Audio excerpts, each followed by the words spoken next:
Thanks for watching Afternoon Live. Ongoing exhaustion and stress is extremely common these days, so here to help us ring in Stress Awareness Month with tips to find balance and cope with burnout, we welcome back former Stanford professor, physician, and author of Gain Without Pain, Dr. Greg Hammer. It's great to see you. Great to be with you again. Let's talk about burnout. I think a lot of us are familiar with the term. What exactly does it mean? It means burnout is really the emotional and physical exhaustion that we feel related to chronic stress. So the key is to mitigate or prevent chronic stress, or if we have chronic stress, which many of us do, we find ways to alleviate it. Because chronic stress really can have physical impacts on our body, right?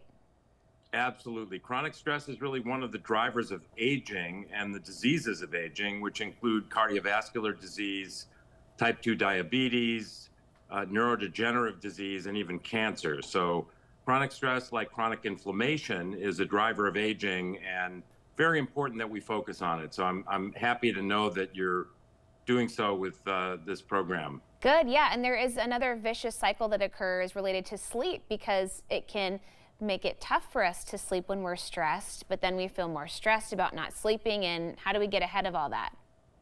Sure. Well, I think, again, as you insinuated, we need to focus on the physical attributes associated with stress reduction and also the mental and spiritual ones. So physically, the keys are sleep, exercise, and nutrition. And as you pointed out, really, these are very interrelated. So when our sleep is suffering from stress, we are fatigued, we tend to pick up sugary and fatty so-called comfort foods, which give us a little bit of a boost temporarily.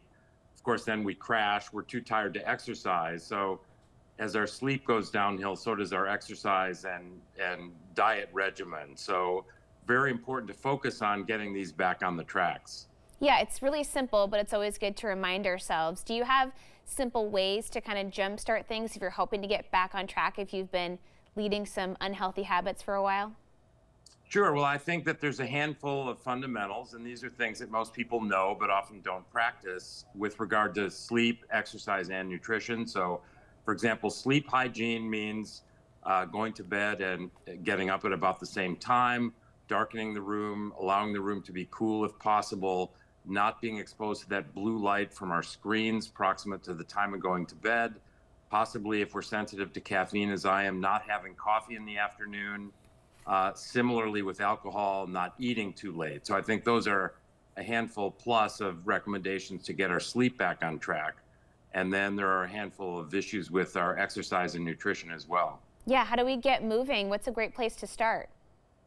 Well, the first thing is, as you know, is to move. And so some is better than none. So if you're working at home, for example, and sitting at your computer or at a desk, get up every hour or so and go take a vigorous walk for 5 minutes, or stretch, do a little bit of core work.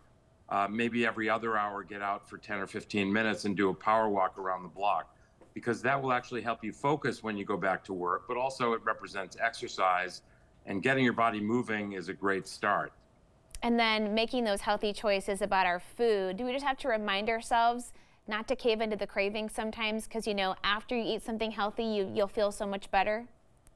Absolutely. And you know, as I said, those sugary and fatty foods tend to facilitate crashing, and they're really not healthy for us. They help drive chronically elevated blood sugar that leads to type 2 diabetes. So, you know, maybe moving to a more plant-based diet. Doesn't have to be vegetarianism, but more of those colorful, beautiful fruits and vegetables that we eat. They're packed with fiber, which is so important for our gut microbiome, and lots of different vitamins, minerals, and other nutrients that are essential. So moving toward a more plant-based diet, consider intermittent fasting. Maybe try to have your meals within about an 8-hour period and fast for the remaining 16.